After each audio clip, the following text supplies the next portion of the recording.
मरहबा या मुस्तफ़ा, मरहबा या मुस्तफ़ा।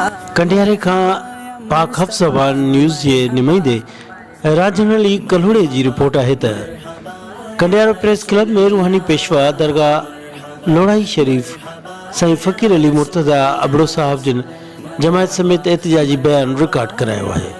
साईं जिन जो मौक़िफ़ है त 12 रबीउल अव्वल जी रैली हर साल जियां सईदी बाग रस्ते सां कढी वेंदी आहे, जॾहिं त हाणे ईद मिलाद नबी रैली जी इजाज़त नथी ॾिनी वञे।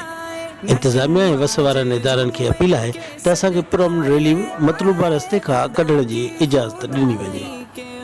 ॿी सूरत में सॼे ज़िले में एहतजाज शुरू कयो वेंदो ऐं थींदड़ नुक़सान जी ज़िम्मेवार इंतज़ामिया पिणु हूंदी। तंहिं करे असांखे नुक़सान खां बचायो वञे ऐं पुरअमन जश्न ईद मिलाद नबी सल्लल्लाहु अलैहि वसल्लम मल्हाइणु ॾिनो वञे।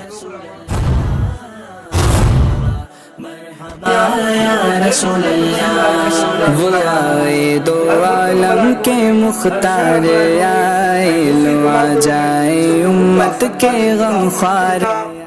हर क़ौम टपे पई सरकारी वॾो रस्तो आहे, उन रस्ते खे यानी असांजी परमिशन रोकराए ऐं उन जेको आहे देवबंदी जमायत जो प्रोग्राम रखाए वञे उनखे कैंसिल करायो वञे, जेको 10 सालनि खां ख़ुदा करण या इंक्वायरी करे वञे। गवर्नमेंट सिंध इंक्वायरी करे जेकॾहिं 10 सालनि खां उहो रूट गुज़रंदड़ आहे मोतमाना गुज़रायो वञे, जे न गुज़रंदड़ आहे असां उन लाइ असां ज़िम्मेवार वेठा आहियूं। असां सभिनी जो मुतालबो आहे, असां हे असांजो मुफ्ती राब गांगुर साहब ऐं असांजो वॾो नेक मोहम्मद अब्बासी ॻोठ जो उन ई ॻोठ जो अॻुवान उतां जी चङो आहे, उहे चङा सभु असां सां सभु मौजूदु आहिनि। पर असां सां नाइजाइज़ी क्लियर नाइजाइज़ी थिए, ख़ुदा रा जेकॾहिं इहा नाइजाइज़ी थी त पूरो ज़िलो न रुॻी मोरो नौशहरो न मोरो मीरापुर न पूरी सिंध उथंदी ऐं असां आवाज़ उथारींदी।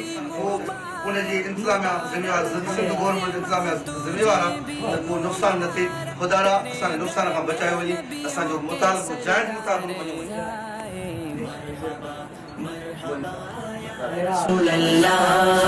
मरहबा मरहबा या रसूल अल्लाह, मरहबा मरहबा या रसूल अल्लाह, मरहबा मरहबा या रसूल अल्लाह। मुसलमानों सुबह बहारा मुबारक, वो बरसाते अनवार सरकार आए, दुरूदों के गजरे लिए अब